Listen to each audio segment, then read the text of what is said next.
اس وقت جس چیز کی ہمیں ضرورت ہے جس کو سمجھنے کی وہ ہے جی اوور پاپولیشن کا مسئلہ پاکستان میں. اوبیسلی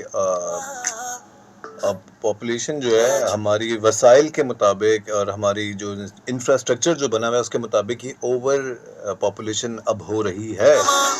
اب اس کو کنٹرول کرنے کے لیے اوبیسلی سب سے پہلی جو چیز ہے ضروری وہ تعلیم ہے. تعلیم ہوگی تو بندہ عقل کے فیصلے لے گا اور صحیح فیصلے لے گا.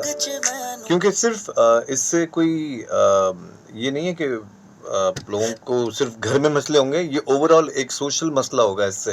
اور جو مسئلے پیش آ رہے ہیں اس وقت جیسے کہ واٹر پولوشن یا پھر ایئر پولوشن اوبیسلی بڑھے گا. اس سے ٹریفک کا نظام آپ دیکھ رہے ہیں اس وقت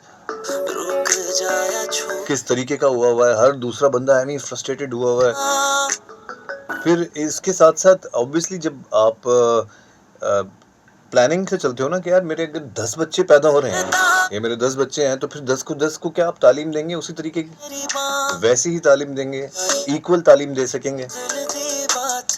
بچے 2 ہی اچھے جو تھے نا اس کی وجہ یہی تھی کہ جن کا آپ اوبیسلی خیال رکھ سکو, جن کو ہر چیز آپ میسر کر سکو. اپنے جتنی چادر اتنے پیر بندہ پھیلاتا ہے نا. لیکن اب جو اوبیسلی جس طریقے سے چیزیں چل رہی ہیں اور وہ چادر میں پیر نہ پھیلائیں, وہ چادر آدھی اوڑھ بھی لیں. کیونکہ ایک تو پبلک اوبیسلی ٹرانسپورٹ یا پھر اگر آپ دیکھیں انفراسٹرکچر, تعلیمی نظام, ان سب چیزوں پہ نا امپیکٹ ایک پڑتا ہے. ہیلتھ کیئر سسٹم, ہر چیز متاثر ہوتی ہے.